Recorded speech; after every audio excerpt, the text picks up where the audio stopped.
Resistance sa temperature detectors. So ito, kung titignan natin na ito yung binase dito yung formula nung yung sa linear, yung sa expansion, yung sa physics, no. Yun yung basis nito na pag-aaralan pa rin natin mamaya. So ang formula nito is ang formula ng is ayun, RT. Yung RT is resistance temperature. O yung resistance at target temperature.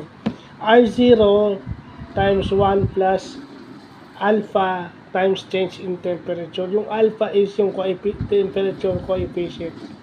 Siyempre alam naman natin yung delta T, change in temperature. At saka yung R0, resistance at target temperature. So ito yung temperature na given yung resistance. Kasi 'di ba mainit siya, so hanggang doon yung limit niya bago masira yung function, bago masira yung pyesa ng isang robotic component. So ganun.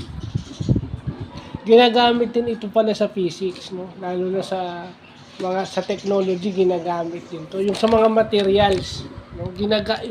Ito ay ginagamit sa material science, pero ginagamit din ito sa robotics. Ang basis nga nito is yung expansion, linear expansion ng mga materials dahil sa init.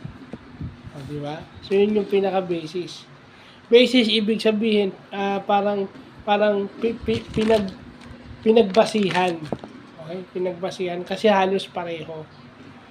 So, yun physics lessons ito. Mga lesson ito sa physics 2 o sa thermodynamics.